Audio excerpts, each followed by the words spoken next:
धक्का लगाओ भाई इसको। और जब आप धक्का लगा देते हो गाड़ी को तो गाड़ी स्टार्ट हो जाती, और जब गाड़ी स्टार्ट हो जाती है तो जो उसके अंदर ही बैटरी को चार्ज करने का सिस्टम है, फिर बार बार धक्का नहीं लगाना पड़ता। एक बार गाड़ी स्टार्ट हो जाती है, गाड़ी चलने लगती है, बैटरी चार्ज होने लगती है और अपने आप ही गाड़ी स्टार्ट होना शुरू हो जाती है, चलना शुरू हो जाती है। बार बार धक्का लगाने की जरूरत नहीं पड़ती, मगर एक बार धक्का लगाने की जरूरत जरूर पड़ती है। तो जैसे घर में खड़ी गाड़ी की बैटरी जब डिस्चार्ज हो जाती है तो धक्का लगाने की जरूरत पड़ती है, वैसे पिछड़े वर्ग के लोगों के जो दिमाग की बैटरी है वो डिस्चार्ज हो गई है, तो इसको भी थोड़ा धक्का लगाने की जरूरत पड़ती है। और जब धक्का लगता है, इस बात से धक्का लगता है कि जानवरों की होती है, कुत्तों की होती है, हिजड़ों की भी होती है, मगर पिछड़ों की नहीं होती है। इस बात से हर ओबीसी के दिमाग पर धक्का लगता है, अरे जानवरों की होती है, कुत्तों की होती है, हिजड़ों की होती, हमारी नहीं होती। इतना गए गुजरे, नहीं तो ओबीसी का आदमी क्या सोचता है, अरे हम ग्राम पंचायत में प्रधान हैं, सरपंच हैं, डिस्ट्रिक्ट बोर्ड में मेंबर हैं, डिस्ट्रिक्ट बोर्ड के चेयरमैन हैं, हमारे समाज का आदमी एमपी है, हमारे समाज का आदमी एमएलए है, हमारे समाज का आदमी चीफ मिनिस्टर है, हमारे समाज का आदमी डिप्टी चीफ मिनिस्टर है। अरे हम कहाँ से बैकवर्ड है? हमारे समाज का आदमी क्या लगता है, अरे हम कहां से बैकवर्ड है? इतना हमारे समाज के लोग हैं फिर भी हम बैकवर्ड है, लगता ही नहीं कि हम बैकवर्ड हैं। और जब लगेगा नहीं हम बैकवर्ड हैं तो लड़ाई कैसे लड़े? तो हमारे आदमी को हम बैकवर्ड हैं ये कहने में भी समस्या है, हमारे आदमी को हम बैकवर्ड हैं ये कहने में भी समस्या है। तो हमारे लोगों ने क्या प्लान बनाया? हमारे लोगों ने प्लान बनाया कि बैकवर्ड पता चलता है लोगों को तो बड़ी बेइज्जती होती है, हम बैकवर्ड। तो हमारे लोगों ने कहा फॉरवर्ड बन जाते हैं, बैकवर्ड बनने से ठीक नहीं लग रहा है तो फॉरवर्ड बन जाते हैं। अगर अपनी जाति का टाइटल लगाएंगे तो बैकवर्ड के बैकवर्ड ही रहेंगे। तो फॉरवर्ड बनना है तो फॉरवर्ड बनने का बढ़िया और आसान तरीका हमारे ओबीसी समाज के लोगों ने निकाला। और वो कौन सा तरीका निकाला? फॉरवर्ड की टाइटल लगाओ, फॉरवर्ड हो जाए।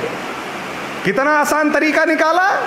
नाम के आगे की जो टाइटल है उसको, जो टाइटल फॉरवर्ड लोग लगाते हैं, ब्राह्मण क्षत्रिय वैश्य लोग जो टाइटल लगाते हैं, अगर वो टाइटल यादव लगा ले, कुर्मी लगा ले, कोयरी लगा ले, विश्वकर्मा लगा ले और दूसरी बिरादरी लगा ले तो वो उसको ऐसा लगता कि हम फॉरवर्ड हो गए। मैं देश भर में घूमता हूँ तो कहीं कहीं ओबीसी के लोग क्षत्रियों की टाइटल लगाते हैं, कहीं कहीं वैश्यों की टाइटल लगाते हैं, कहीं कहीं ब्राह्मणों की टाइटल लगाते हैं। उनको लगता है कि ये लगाने से हम फॉरवर्ड हो जाएंगे, और ये लगाने से वो फॉरवर्ड नहीं हुए, टाइटल ही बैकवर्ड हो गई। आपको खास बात बता रहे हैं, ये लगाने से, टाइटल बदलने से वो फॉरवर्ड नहीं हुए, वो टाइटल ही बैकवर्ड हो गई। उदाहरण के लिए बता देता, हमारे बिहार और उत्तर प्रदेश के कुछ ओबीसी की जातियों ने शर्मा लिखना शुरू किया अपने नाम के आगे।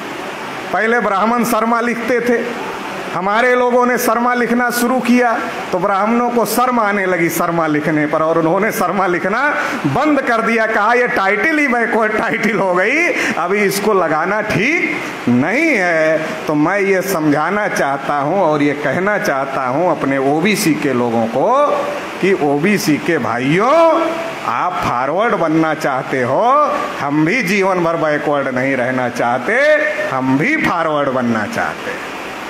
बैकवर्ड रहना कोई गर्व और गौरव करने की बात नहीं है कि हम बैकवर्ड रहना चाहते हैं जीवन भर। हम भी जीवन भर बैकवर्ड रहना नहीं चाहते। जब इस देश के शासक हो जाएंगे तो बैकवर्ड रहेंगे क्या?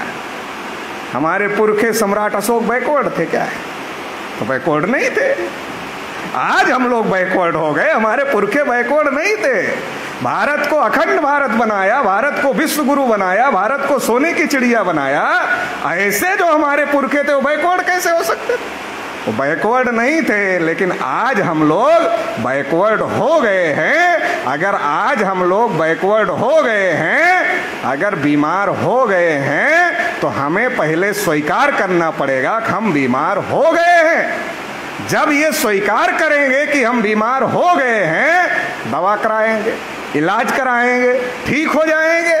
ठीक हो जाएंगे तब ये कहने की जरूरत नहीं है कि हम बीमार हैं। लेकिन जब तक बीमार हैं तब तक स्वीकार करना पड़ेगा कि हम बीमार हैं। आज की तारीख में हम लोग बैकवर्ड हो गए हैं और ब्राह्मणों ने हमको बैकवर्ड बना दिया है, तो पहले इसे स्वीकार करना पड़ेगा कि आज की तारीख में हम बैकवर्ड हैं। तब हम प्लान बनाएंगे कि हम फॉरवर्ड कैसे बने। टाइटल बदलने से फॉरवर्ड नहीं हो सकते। मेरे पास फॉरवर्ड बनने का अच्छा फार्मूला है, अगर उस पर अमल करो तो फॉरवर्ड बन जाओ। सीधा सिंपल फार्मूला है। सीधा सिंपल फार्मूला क्या है?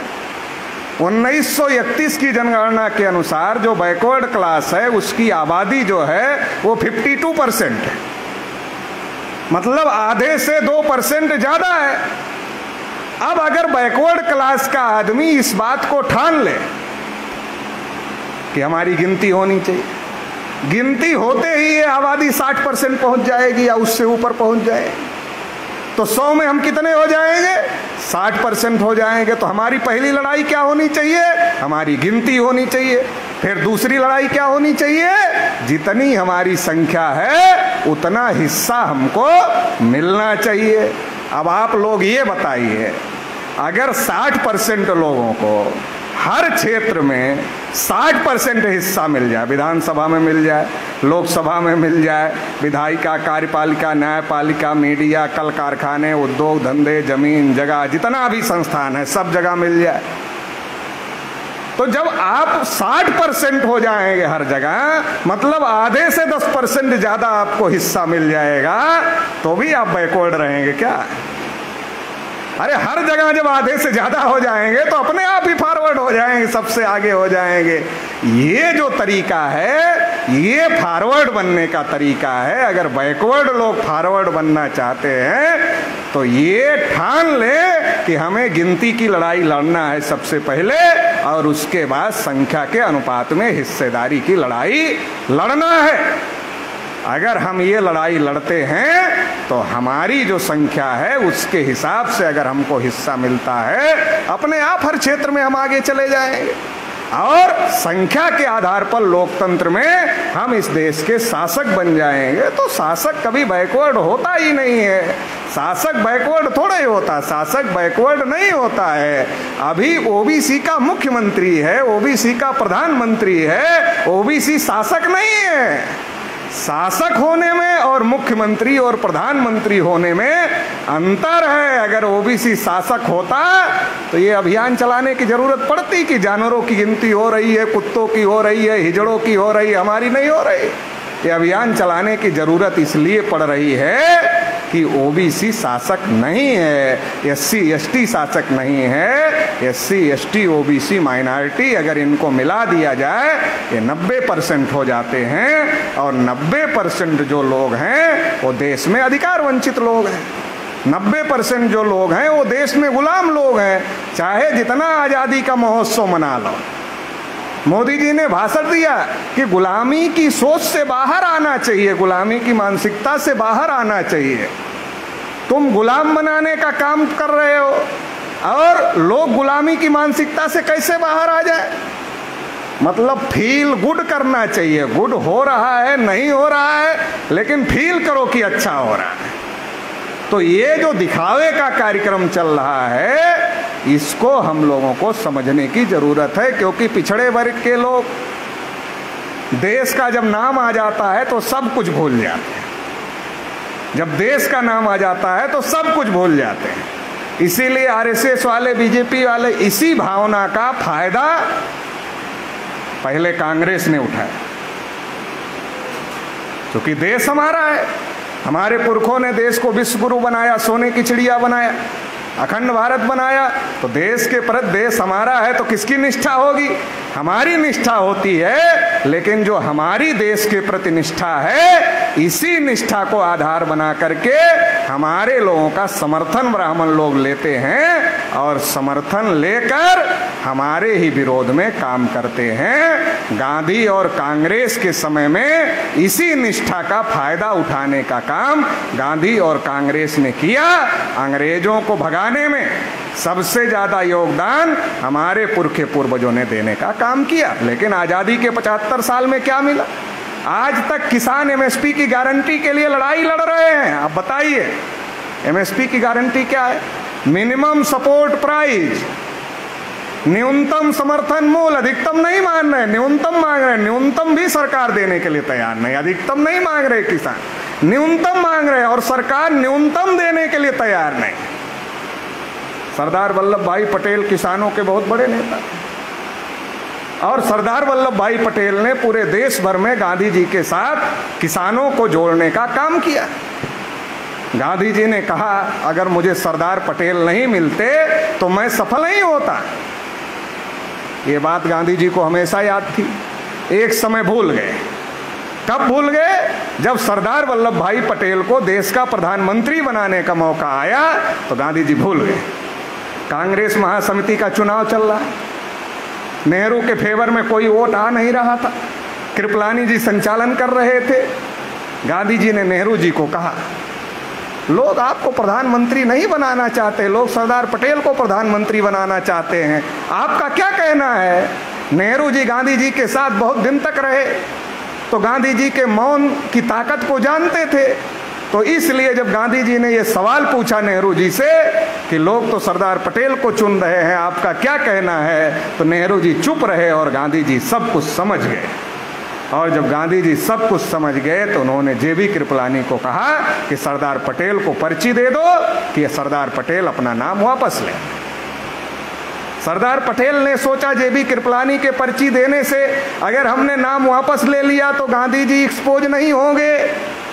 गांधी जी पर्ची दिलवा रहे हैं, लोगों को पता चलना चाहिए कि गांधी जी पर्ची दिलवा रहे हैं। इसलिए सरदार पटेल ने वो पर्ची, जेबी कृपलानी ने सरदार पटेल को बढ़ाई तो सरदार पटेल ने वो पर्ची गांधी जी को बढ़ा दिया। गांधी जी ने दोबारा वो पर्ची जेबी कृपलानी को बढ़ा दिया और कृपलानी ने दोबारा वो पर्ची सरदार पटेल को बढ़ा दिया। तो इससे ये बात सबको पता चल गई कि सरदार पटेल ने अपने मन से नाम वापस नहीं लिया, बल्कि गांधी जी के कहने पर नाम वापस लेने का काम किया। ये बात सबको पता चल गई। उस समय डॉक्टर राजेंद्र प्रसाद से लेकर तमाम जो कांग्रेस के बड़े नेता थे, उन्होंने इसका विरोध किया था कि गांधी जी क्या कर रहे हैं। गांधी जी से लोगों ने पूछा, आपने ऐसा क्यों किया? तो गांधी जी ने क्या कहा? नेहरू 2 नंबर का पद स्वीकार नहीं करते। गांधी जी ने क्या कहा? नेहरू 2 नंबर का पद स्वीकार नहीं करते। हमारे बैकवर्ड क्लासेज के लोग तब से रट्टा लगा रहे हैं। कब से? जब से नहीं बनाया गया तब से रट्टा लगा रहे हैं। क्या रट्टा लगा रहे हैं? सरदार पटेल को प्रधानमंत्री नहीं बनाया गया, सरदार पटेल को प्रधानमंत्री नहीं बनाया गया, सरदार पटेल को प्रधानमंत्री नहीं बनाया गया। क्यों नहीं बनाया गया ये बताए, ये पता ही नहीं बनाया गया, इतना बता रहे हैं। क्यों नहीं बनाया गया ये सवाल है ना। नहीं बनाया गया ये तो पता हो गया सबको, क्यों नहीं बनाया। अगर क्यों नहीं बनाया गया इसकी जड़ तक जाते तो आज सेंटर में बीजेपी की गवर्नमेंट नहीं होती। क्यों नहीं बनाया गया, अगर इसकी जड़ तक गए होते तो आज सेंटर में बीजेपी की गवर्नमेंट नहीं होती। जब हमारे बैकवर्ड के क्लास के लोग के हल्ला मचा रहे थे तो आरएसएस बीजेपी के लोगों ने सुना, कहा मुद्दा तो अच्छा है, एक बार कांग्रेस ने उपयोग कर लिया, एक बार हम भी देख लेते। तो हमारे लोगों के सुर में सुर मिलाने का काम बीजेपी के लोगों ने भी करना शुरू किया कि सरदार पटेल को प्रधानमंत्री नहीं बनाया गया, नहीं बनाया गया, नहीं बनाया गया। फिर बीजेपी वालों ने कहा कि अब हम सरदार पटेल की दुनिया की सबसे बड़ी मूर्ति बनाएं। तो हमारे लोग खुश हो गए, हमारे लोग खुश हो गए। और फिर क्या कहा? मगर ये मूर्ति बनाने के लिए लोहा चाहिए। तो लोहा कहां से आएगा? तो जो किसान है उसके घर से आएगा। तो किसानों के घर घर लोहा मांगा। लोहे की कमी बीजेपी के पास, पैसे की कमी नहीं है।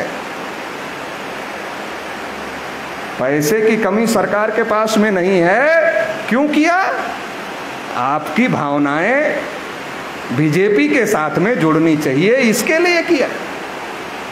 पहले कांग्रेस ने भावनाएं जोड़ा, और कांग्रेस जब सरदार पटेल जीवित थे तो सरदार पटेल ने कांग्रेस को मजबूत किया और कांग्रेस ने सरदार पटेल के साथ धोखा किया। अगर सरदार पटेल को मानने वाले लोगों ने ये सबक लिया होता कि सरदार पटेल को देश का प्रधानमंत्री क्यों नहीं बनाया गया, अगर ये सबक लिया होता तो ये पता चलता कि गांधी जी कह रहे हैं कि नेहरू दूसरे 2 नंबर का पद स्वीकार नहीं करते। इसका मतलब गांधी जी क्या कह रहे हैं? इसका मतलब गांधी जी ये कह रहे हैं कि नेहरू जाति से ब्राह्मण थे, ब्राह्मण वर्ण व्यवस्था में पहले नंबर पर है तो शासन में 2 नंबर पर कैसे आ? गांधी जी क्या कह रहे थे इनडायरेक्टली कि वर्ण व्यवस्था में नेहरू ब्राह्मण है, ऊपर है, तो प्रशासन में 2 नंबर पर कैसे आएंगे? इसलिए हमने वर्ण व्यवस्था को फॉलो करते हुए उन्हें 1 नंबर पर करने का काम किया। नहीं तो किसी मामले में भी नेहरू सरदार पटेल से योग्य नहीं थे। बैरिस्टर थे सरदार पटेल, नेहरू भी बैरिस्टर थे। पढ़ाई लिखाई के मामले में सरदार पटेल कम नहीं थे, उम्र के मामले में ज़्यादा थे, आज़ादी की लड़ाई के मामले में ज़्यादा थे, जन समर्थन के मामले में बहुत आगे थे, और प्रशासनिक क्षमता के मामले में जब पूरे देश की रियासतों को इकट्ठा करने का मामला आया तो ये भी साबित हो गया कि प्रशासनिक क्षमता के मामले में भी सरदार पटेल नेहरू से बहुत आगे थे।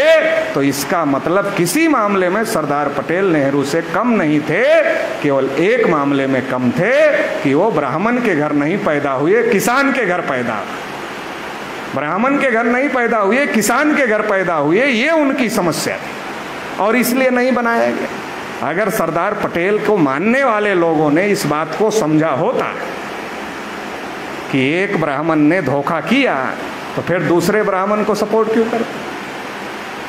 अगर इसको समझा होता तो कांग्रेस के ब्राह्मण ने धोखा दिया तो बीजेपी के ब्राह्मण को सपोर्ट क्यों करते?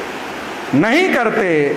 मगर एक बार सरदार पटेल थे तो कांग्रेस के ब्राह्मण मजबूत हो गए, क्योंकि उन्होंने कांग्रेस को मजबूत करने का काम किया और उन्होंने पिछड़े वर्ग के लोगों का सत्यानाश कांग्रेस के ब्राह्मणों ने करने का काम किया। और अब सरदार पटेल नहीं है तो उनका नाम लेकर बीजेपी के ब्राह्मण मजबूत हो गए, सत्ता में आ गए, आरएसएस के ब्राह्मण मजबूत हो गए, सत्ता में आ गए, और आरएसएस के ब्राह्मण आज ओबीसी का और किसानों का सत्यानाश कर रहे हैं। 3 कानून किसानों, पहले किसानों से लोहा इकट्ठा किया, सरदार पटेल की मूर्ति खड़ा किया, फिर किसानों के खिलाफ 3 कानून ले आए। तो ये सारा का सारा मामला ये है कि हमें हमारा दोस्त कौन है, हमारा दुश्मन कौन है, ये हमको समझना पड़ेगा, ये हमको जानना पड़ेगा, और इसके लिए हमें हमारे पुरखों का इतिहास जानना पड़ेगा। छत्रपति साहू महाराज के स्मृति के 100 साल पूरे हो गए। आज देश में आरक्षण बहुत बड़ा विषय बना हुआ है। बैकवर्ड को आरक्षण चाहिए, शेड्यूल कास्ट को आरक्षण है, शेड्यूल ट्राइब को आरक्षण है, जिन जातियों को आरक्षण नहीं मिला वो लड़ाई लड़ रही हैं, जिनको कम मिला वो ज़्यादा की लड़ाई लड़ रही हैं, और जिनका 80% कब्जा है वो 10% और ले लिए कानून बनाकर। इसका मतलब आज की तारीख में आरक्षण का विषय 100% आबादी का विषय हो गया है। देश की 100% आबादी का विषय आरक्षण का विषय हो गया है। लेकिन आपने किसी भी अखबार में आर्टिकल नहीं पढ़ा होगा कि आरक्षण का जन्म कैसे, आरक्षण को सबसे पहले किसने लागू किया। ऐसा कोई आर्टिकल आपने किसी भी अखबार में नहीं पढ़ा होगा। आमतौर पर जब कोई विषय चर्चा का विषय बनता है तो उसकी शुरुआत कहाँ से हुई, कैसे हुई, पहले क्या हुआ, उसके बाद क्या हुआ, उसके बाद क्या हुआ, ऐसा आर्टिकल अखबार वाले अखबारों में लिखते। मगर आरक्षण के बारे में ऐसा कोई आर्टिकल नहीं आता कि इसकी शुरुआत कब हुई। क्यों नहीं आता? क्योंकि अगर इस पर चर्चा शुरू करनी होगी तो ज्योतिबा फूले को छत्रपति साहू महाराज की चर्चा करनी होगी। तो जो ज्योतिबा फूले और छत्रपति साहू महाराज को दबा दिया गया है ऊपर आ जाएगा, जो दबा दिया गया है ऊपर आ जाएगा। बैकवर्ड देखे, अरे ये हमारे पूर्वजों ने ये इतना बड़ा बड़ा काम किया, पढ़ना शुरू कर देगा, पढ़ना शुरू कर देगा, जान जाएगा, दोस्त दुश्मन की पहचान हो जाएगी, और दोस्त दुश्मन की पहचान हो जाएगी तो आरएसएस के कहने पर उधर नहीं जाएगा लड़ाई लड़ने के लिए जिधर जा रहा है। फिर जिधर ज्योतिबा फूले ने कहा लड़ने के लिए, जिधर साहू महाराज ने कहा लड़ने के लिए, उधर लड़ेगा। तो इसलिए साहू महाराज के बारे में कोई चर्चा नहीं है। हमारे समाज में बहुत सारे संगठन चलाने वाले लोग हैं। मुझे नहीं लगता कि हमारे संगठन के अलावा किसी को ये पता भी है कि छत्रपति साहू महाराज स्मृति शताब्दी वर्ष चल रहा है, उनकी स्मृति के 100 साल पूरे हो गए। मैं तो कोई कार्यक्रम नहीं देख रहा हूं किसी का इस पे चल रहा हो। तो राष्ट्रीय पिछड़ा वर्ग मोर्चा इस तरीके का कार्यक्रम क्यों कर रहा है? क्योंकि आप ओबीसी को जगाना चाहते हैं। बगैर मटेरियल दे कैसे जगा सकते हैं? ओबीसी को जगाना चाहते हैं। जो उसका इतिहास है, जो उसकी विरासत है, जो उसकी पूंजी है, उसके साथ उसको जोड़ोगे तब जुड़ेगा। ऐसे थोड़े ही जुड़ेगा, ऐसे नहीं जुड़ेगा। जो उसका इतिहास है, उसकी विरासत है, उसकी पूंजी है, उसके साथ जोड़ो उसको। इतिहास हमारी विरासत है, हमारी पूंजी है। एक राजा का लड़का अगर राजमहल में पैदा हो तो राजकुमार होता है, और अगर कहीं लावारिस मिल जाए, खून राजा का ही है, अगर लावारिस मिल जाए लावारिस होता है। इतिहास कट गया, उससे खत्म हो गया। हमारे पुरखों का जो इतिहास है वो हमसे काट दिया गया, इसीलिए तो आज हमारी ये दुर्गति है। तो हमें हमारे पुरखों के इतिहास के साथ हमारे समाज के लोगों को जोड़ना होगा। देश में जो फूले साहू अम्बेडकरी मूवमेंट चला, इसके साथ एक बहुत बड़ी साजिश हुई, एक बहुत बड़ी धोखेबाजी हुई, जिसको चलाने वाले भी बहुत सारे लोग नहीं समझ पाए कि इस आंदोलन को दलित आंदोलन में कन्वर्ट कर दिया गया। जो बहुजन आंदोलन जिसको कहा जाता है, जिसको अम्बेडकरवादी आंदोलन कहा जाता है, उसको ब्राह्मणों ने साजिश करके दलित आंदोलन में कन्वर्ट कर दिया। आज अगर आप ओबीसी की बस्तियों में जाओ और बाबा साहब अम्बेडकर का नाम लो तो कहते हैं ये चमारों के नेता थे। उनको नहीं पता है, ना उनको कोई बता रहा है। बहुजन अगर आप कहो तो उनको ये भी नहीं पता बहुजन में ओबीसी भी शामिल होता है। उनको लगता है बहुजन मतलब शेड्यूल कास्ट।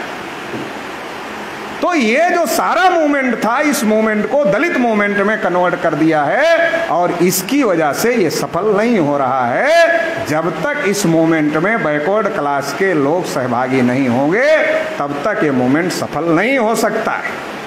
अब अगर बैकवर्ड क्लास के लोगों को इस मूवमेंट में शामिल कराना है, तो बैकवर्ड क्लास के महापुरुष कौन थे, उन्होंने इस मूवमेंट को कैसे चलाया, कैसे आगे बढ़ाया, ये बातें बैकवर्ड क्लास के लोगों को समझानी पड़ेगी, बतानी पड़ेगी। जब बताएंगे, समझाएंगे, तो वो इस मूवमेंट में आने के लिए तैयार होंगे, और जब वो इस मूवमेंट में आएंगे तो ये मूवमेंट सफल हो जाएगा। तो इसलिए राष्ट्रीय पिछड़ा वर्ग मोर्चा के द्वारा हम लोग ये कोशिश कर रहे हैं। इसलिए विषय लगाया साहू महाराज पर, इसलिए ये भी विषय लगाया फूले साहू अम्बेडकर की विचारधारा ही पिछड़े वर्ग के लोगों को उनके हक अधिकार दिला सकती है। ये लगाने के पीछे, विषय लगाने के पीछे का मकसद है, क्योंकि लोग नहीं जानते, ज्योतिबा फूले के बारे में नहीं जानते, साहू महाराज के बारे में नहीं जानते, बाबा साहब अम्बेडकर के बारे में जानते हैं। कितना जानते हैं? इन्होंने शेड्यूल कास्ट के लोगों को आरक्षण दे दिया, हमको नहीं दिया।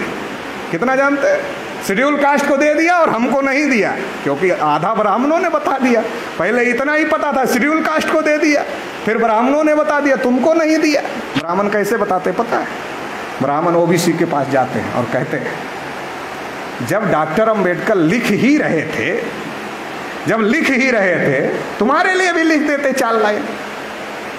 लिख ही रहे थे ना संविधान।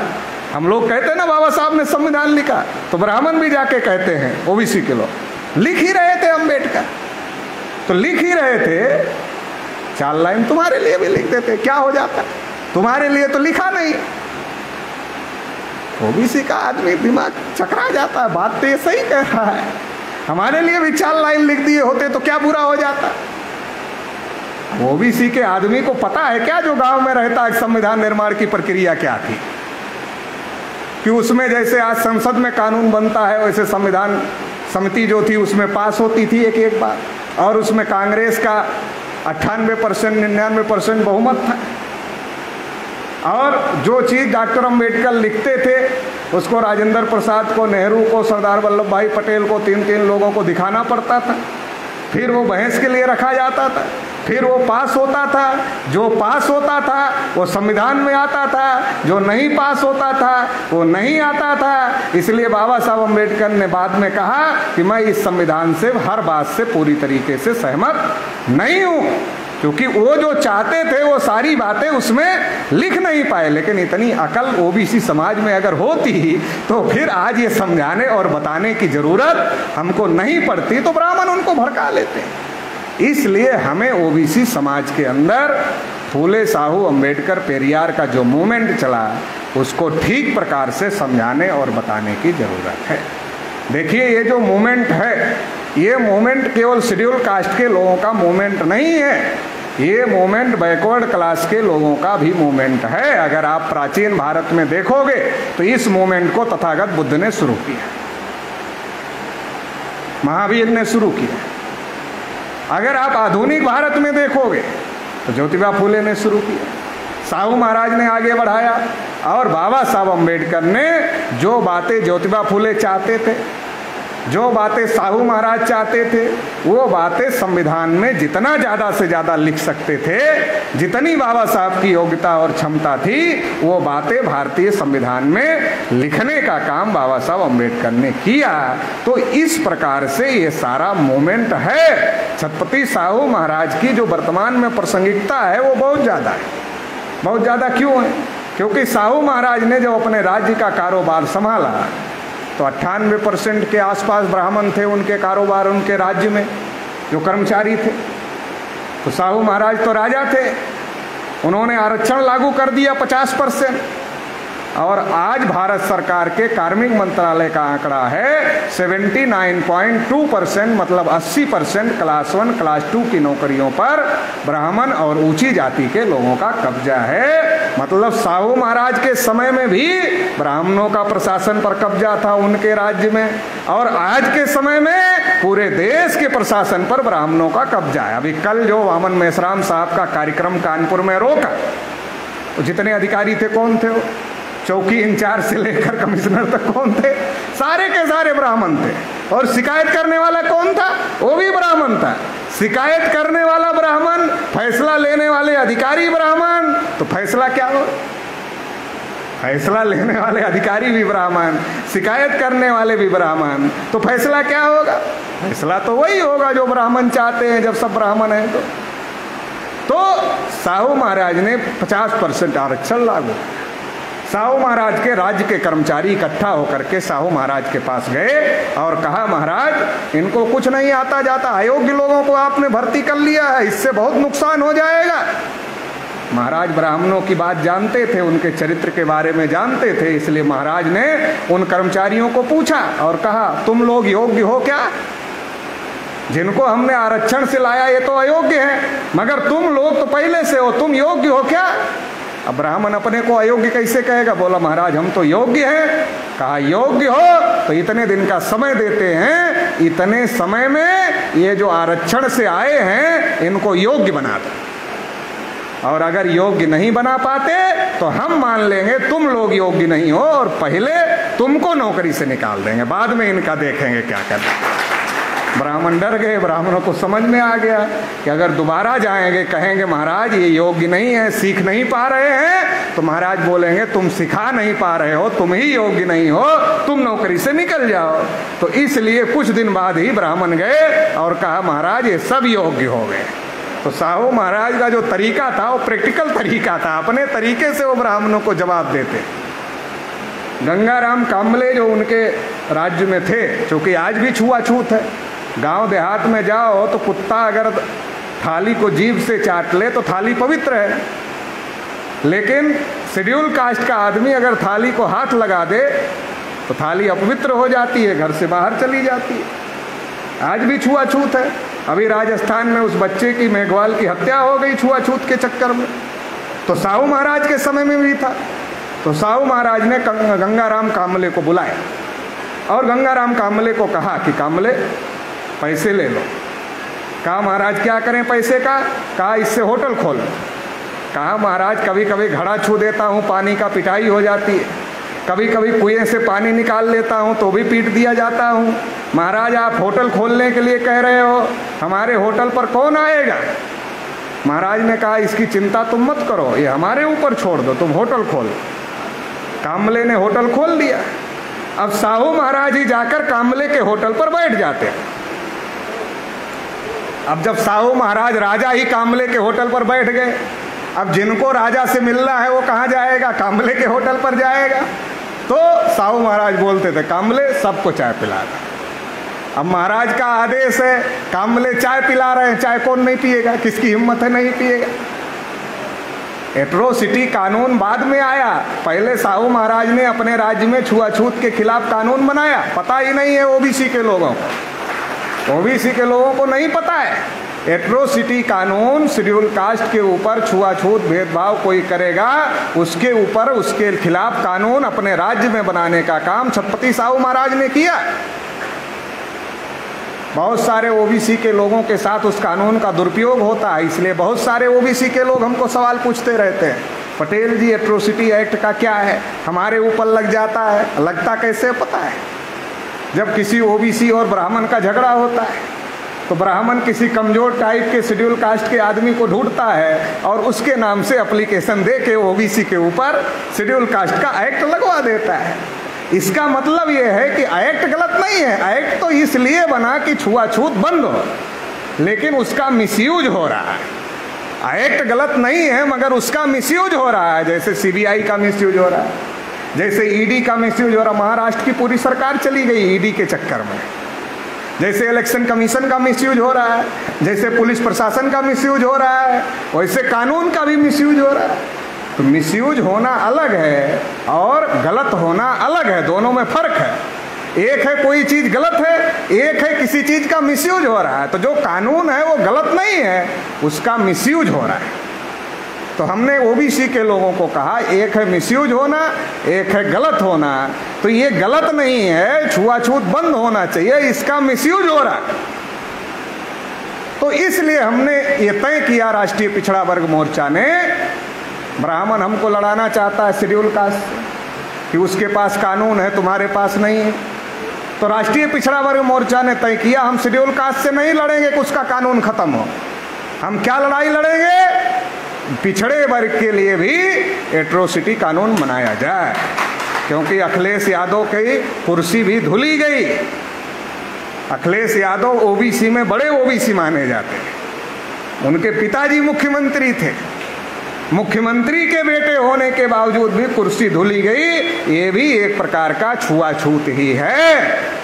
तमाम पिछड़े वर्ग के लोगों की हत्याएं होती हैं जाति के नाम पर, तमाम प्रकार के उनके ऊपर एट्रोसिटी होती है। तो ओबीसी के लिए भी ऐसा कानून लाया जाए। राष्ट्रीय पिछड़ा वर्ग मोर्चा इसकी लड़ाई लड़ रहा है, क्योंकि हमने तय ही किया है लड़ेंगे नहीं शेड्यूल कास्ट से, शेड्यूल ट्राइब से। दो मुद्दे पर ज्यादा लड़ाते हैं, किस पर? एक रिजर्वेशन प्रमोशन पर, एक एट्रोसिटी एक्ट।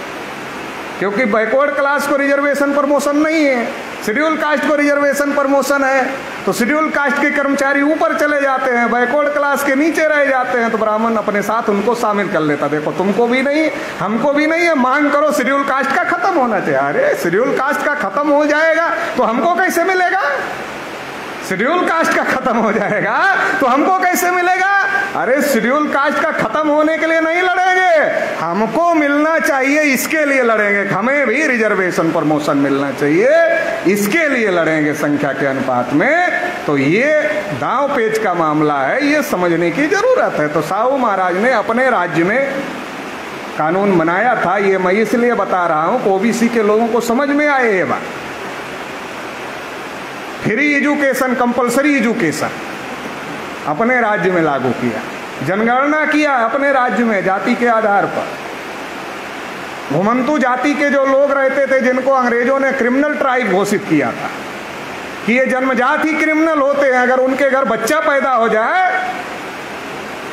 तो पुलिस में रिपोर्ट करनी पड़ती थी। हमारे घर लड़का पैदा हो गया तो पुलिस नोट कर लेता था एक और क्रिमिनल पैदा हो गया। साहू महाराज ने उनको अपनी पुलिस में भर्ती किया और अंग्रेजों को कहा देखो इनको रोजगार दोगे तो ये भी ईमानदार बन सकते हैं, रोजगार नहीं है उनके पास तो लूट मार करते हैं, इनको रोजगार दो। ऐसे बहुत सारे काम छत्रपति साहू महाराज ने अपने राज्य में किए, क्योंकि साहू महाराज भी विदेश से पढ़कर आए थे, तो उनको विदेश का और यहाँ का सारा समझ में आ रहा था, इसलिए बहुत सारे काम उन्होंने अपने राज्य में किए। और सबसे बड़ा काम जो किया, बाबा साहब अम्बेडकर जैसा लीडरशिप निर्माण करने का काम छत्रपति साहू महाराज ने किया। ये सबसे बड़ा काम किया जिसने देश की दिशा को तय किया। नहीं तो आज हम बोलने लायक नहीं होते, आप सुनने लायक नहीं होते। ये करने में छत्रपति साहू महाराज की बहुत बड़ी भूमिका थी। क्योंकि जब साहू महाराज को पता चला कि डॉक्टर बाबा साहब अम्बेडकर की पढ़ाई पैसे के अभाव में रुक रही है, तो छत्रपति साहू महाराज ने कहा कि आप अपनी पढ़ाई पूरी करो, हम आपकी मदद करें। आज तो बिरादरी बिरादरी की मदद करता है। साहू महाराज बाबा साहब तो एक बिरादरी के थे नहीं, फिर साहू महाराज बाबा साहब अम्बेडकर की मदद क्यों करना चाहते थे? केवल इसलिए मदद करने के लिए नहीं करना चाहते थे, बल्कि छत्रपति साहू महाराज जो 1848 में ज्योतिबा फूले ने आंदोलन शुरू किया था, उस आंदोलन का नेतृत्व कर रहे थे। और अपने राज्य में हर गांव में उन्होंने सत्य शोधक समाज की ऑफिसें खोल कर रखा हुआ था। उस बात को आगे बढ़ा रहे थे, उसका नेतृत्व कर रहे थे। तो छत्रपति साहू महाराज को ये बात समझ में आ रही थी, मैं विदेश से पढ़ा, मुझे समझ में आ रहा है, मेरे जैसे दूसरे लोग होने चाहिए ताकि वो इस लड़ाई को आगे बढ़ा सके। जब उन्हें पता चला कि अम्बेडकर वो नौजवान हैं, तो साहू महाराज ने कहा आप पूरी करो, हम मदद करें। और जब पैसे कम पड़ गए तो बाबा साहब अम्बेडकर ने लेटर लिखा साहू महाराज, 200 पाउंड अगर आप और भेज दो तो हमारी पढ़ाई पूरी हो जाएगी, हम वापस आकर आपके पैसे वापस कर दें। साहू महाराज ने 200 पाउंड भेजे। वापस करने के लिए चिट्ठी नहीं लिखा, बल्कि ये लिखा कि अगर और जरूरत पड़ेगी तो श्रीमती रमाबाई जी से कहिएगा, वो हमें संदेश भिजवा देंगी, हम और भी मदद करें। तो साहू महाराज केवल मदद करने के लिए मदद नहीं कर रहे थे, बल्कि वो एक लीडरशिप तैयार करने के लिए जो लड़ाई 1848 में ज्योतिबा फूले ने शुरू किया, वो कौन सी लड़ाई थी? सेठ जी, भट्ट जी बनाम शूद्र और अति शूद्र।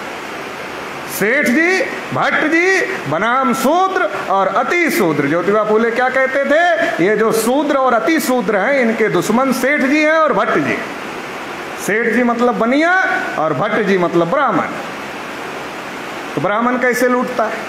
बच्चा हमारे लोग पैदा करते हैं, नाम रखने के लिए पंडित के पास जाते हैं। पैदा कर लेते हैं मगर नाम रखने के लिए पंडित के पास जाते हैं। जब पैदा कर सकते हो तो नाम भी रख सकते हो, मगर पैदा कर लेते हैं, नाम नहीं रख सकते हैं, नाम पूछने के लिए पंडित के पास जाते। फिर पंडित को पूछते हैं ग्रह नक्षत्र ठीक था जिस ग्रह नक्षत्र में हुआ? तो पंडित क्या कहता है?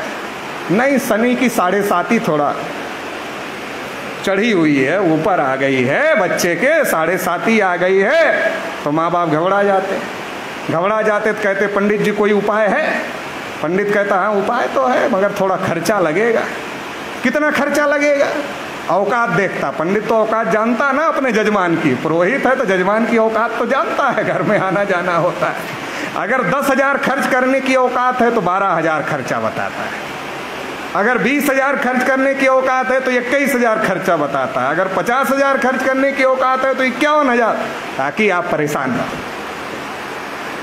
परेशान रहो। तो हमारा आदमी बच्चा पैदा होते ही ब्राह्मण के ऊपर आश्रित हो जाता है। बच्चे को पढ़ा लिखा कर डॉक्टर, इंजीनियर, प्रोफेसर, वकील बनाता है। शादी करने का नंबर आ गया, लड़का भी पढ़ा लिखा है, डॉक्टर, इंजीनियर, प्रोफेसर, वकील है। लड़की भी पढ़ी लिखी है, डॉक्टर, इंजीनियर, प्रोफेसर, वकील है। और जिसका लड़का लड़की है वो भी पढ़ा लिखा है, डॉक्टर, इंजीनियर, प्रोफेसर, वकील है, मगर उनकी सारे की डिग्री फेल है, 2 कौड़ी की है। जिस दिन शादी होती है उस दिन ये सारी डिग्री 2 कौड़ी की है। और जो अंगूठा टेक ब्राह्मण है उसकी डिग्री सबसे बड़ी डिग्री है और उससे ही सारा काम होता है। इतना बैकवर्डों का दिमाग खराब है। तो वो भी करता है, मुफ्त में थोड़े करता, लेता है। मुश्किल से हमारा आदमी अच्छा घर बनाता है, अपने माँ बाप को भी घुसने नहीं देता घर में। पहले जिस माँ बाप ने पैदा किया, पाला पोसा, बड़ा किया, उसको भी घुसने नहीं देता। कहता पहले पंडित जी घुसेंगे घर में, फिर तुमको घुसने की इजाजत। अरे पंडित को क्यों बुलाते हो? माँ बाप की वजह से घर बनाने लायक हुए, माँ बाप से गृह प्रवेश करवा लो, सबसे अच्छा हो जाएगा। मगर माँ बाप से नहीं करवाता, पोगा पंडित अनपढ़ पंडित को बुलाता है और अनपढ़ पंडित से करवाने का काम करता है। और जब मर जाता है, चला जाता है, तब भी पंडित पीछा नहीं छोड़ता। फिर हमारा आदमी जाता है और क्या कहता है, पंडित जी पता करो पिताजी की आत्मा को शांति मिल गई कि नहीं मिल गई। अब अगर पंडित जी कह दे पिताजी की आत्मा शांत हो गई, तो पैसा क्यों दोगे पंडित जी को, खाना क्यों खिलाओगे पंडित जी को? तो पंडित जी की रोजी रोटी का मामला है, धंधे का मामला है। इसलिए वो कहते हैं शांत नहीं हुई, भटक रही है। भटक रही है तो क्या होगा, आपको परेशान करेगी। मुझे तो आज तक ये समझ में नहीं आया, जो पिताजी पैदा किए, पालन पोषण किए, बड़ा किए, खुद कष्ट उठाए कि हम अच्छी जिंदगी जिए, मरने के बाद वही दुश्मन बन जाते हैं, उनकी आत्मा ही परेशान करने के लिए आती है। ये तो अजीब बात हो गई। अगर आत्मा में इतनी ताकत है तो पिताजी की आत्मा हमारे दुश्मनों को परेशान करेगी या हमको परेशान करेगी? तो फिर तो आत्मा जिंदा रहना जरूरी है, शांत होने की जरूरत नहीं, क्योंकि वो हमारे दुश्मनों को पिताजी की आत्मा पकड़ती रहेगी और उनको मारती रहेगी, हमको दुश्मनों से लड़ने की जरूरत नहीं पड़ेगी। लेकिन पंडित क्या कहता, पिताजी की आत्मा तुम्हें ही परेशान करेगी, इसलिए जब सोना तो सर के पास कोई लोहा वोहा रख के सोना, नहीं तो रात में पिताजी की आत्मा आ जाएगी और परेशान करे। तो हमारा आदमी पिताजी की आत्मा को शांत करने के लिए जिसकी जैसी औकात है, 21 ब्राह्मण, 51 ब्राह्मण, 101 ब्राह्मण, 501 ब्राह्मण ऐसे खिलाता है। कभी कभी इतने ब्राह्मण बुलाता है कि इलाके में उतने ब्राह्मण नहीं होते। तो हमारा आदमी वापस जाता है पुरोहित के पास और कहता, पंडित जी 501 ब्राह्मण तो खिलाना चाहते थे, मगर हमारे इलाके में 501 ब्राह्मण है ही नहीं। तो पंडित जी कोई उपाय निकालो। पंडित जी कहते हैं, जजमान दक्षिणा की व्यवस्था करो। पंडित की व्यवस्था हम कर लेंगे। तो पंडित पूरे जिले के ब्राह्मण को बुला लेता है उसके घर पे, और वो खाते भी हैं और दक्षिणा भी लेते हैं और लेके चल देते हैं। और फिर हर साल पितरपक्ष का भी जुगाड़ बना के रखा हुआ है। तो इसलिए ज्योतिबा फूले ने कहा, एक तो ये भट्ट जी तुम्हारे दुश्मन है, ये भट्ट जी तुम्हारे दुश्मन है। ज्योतिबा फूले ने कहा, जैसे बाल काटना नाई का धर्म नहीं है, धंधा है, वैसे ही कर्मकांड करना ब्राह्मण का धर्म नहीं है, धंधा है। मगर हमारे लोग धंधा को धर्म समझ के बैठे हुए हैं, इसलिए संकट में है। तो ज्योतिबा फूले ने कहा, ये तुमको ये धंधा कर रहा है, तुम्हें धर्म बता रहा है और तुमको लूटने का काम कर रहा है। कोर्ट से केस जीता ज्योतिबा फूले ने इसके लिए।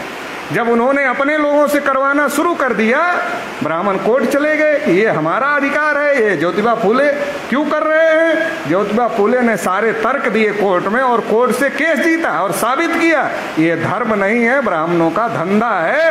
कोर्ट में जो है साबित करने का काम किया। तो ये तो भट्ट जी की कहानी है। दूसरा सेठ जी का मामला है। किसान हो गए आप लोग, हम भी किसान के घर पैदा। जब फसल आती है, हमारा आदमी बनिया के पास जाता है। अभी सरकारी खरीद का थोड़ा मामला चल रहा है, नहीं तो पहले तो पेवर ही बनिया के पास ही जाता था। तो बनिया के पास जाता था तो क्या कहता था, हमारी धान की फसल आ गई है या गेहूं की फसल आ गई है, कितने रुपए कुंटल खरीदोगे? तो बनिया कहता था अभी पैसा चाहिए या 3 महीने बाद चाहिए। तो हमारा आदमी पूछता था अभी कितने में लोगे और 3 महीने बाद में कितने में लोगे? तो बनिया कहता था अगर अभी चाहिए तो 750 रुपये कुंटल, और अगर 3 महीने बाद चाहिए तो 1000 रुपये कुंटल। तो हमारा आदमी क्या सोचता, 3 महीने बाद ही लेते हैं, 1000 रुपये कुंटल मिलेगा। बनिया को मुफ्त में दे देता था, एक सादे कागज पर बनिया लिख के दे देता था, वही होता था। और मुफ्त में बनिया को अपना सारा अनाज किसान दे देता था। और उसके बाद क्या होता था, 3 महीने बाद उस अनाज का रेट बढ़ जाता था, और 3 महीने बाद उस अनाज का रेट बढ़ गया, 2000 रुपये कुंटल हो गया। बनिया ने एक नया पैसा नहीं लगाया, वो उस अनाज को बेच लिया 2000 में, किसान को दे दिया 1000, और 1000 बनिया की जेब में चला गया। बनिया के पास खेत नहीं है, बनिया ने बीज नहीं डाला, बनिया ने खाद नहीं डाला, बनिया ने मजदूर नहीं लगाए, बनिया ने खुद गर्मी ठंडी बरसात में मेहनत नहीं किया, बनिया ने उसकी कटाई नहीं किया, उसको लाकर अपने घर नहीं रखा, ये सारा काम किसान ने किया, उसको मिला 1000। और बनिया ने किसान का लिया और वहीं बेच दिया, उसको कितना मिला? 1000। तो ज्योतिबा फुले इसलिए कहते थे कि ये सेठ जी तुमको लूट रहे हैं और भट्ट जी तुमको लूट रहे हैं, ये दो तुम्हारे दुश्मन हैं, इसलिए ज्योतिबा फुले कहते थे, ऐसे नहीं कहते थे। ज्योतिबा फुले की गुलामगिरी पढ़ो तो बहुत सारी बातें उसमें उन्होंने इतनी लिखी हुई है कि आज हम लोग बोलने के लिए भी सोचते बोला जाए जितनी लिखी है फुले जी ने कि ना बोला जाए, इतना ज्यादा लिखी हुई है। तो ज्योतिबा फुले ने जो लड़ाई शुरू किया था उसको ही छत्रपति साहू महाराज आगे बढ़ाने का काम कर रहे हैं। हंटर कमीशन के सामने प्रतिनिधित्व की मांग ज्योतिबा फुले ने की थी, उसको लागू करने का काम छत्रपति साहू महाराज ने अपने राज्य में किया। शिक्षा का आंदोलन फुले साहब ने चलाया, सावित्रीबाई फुले ने चलाया।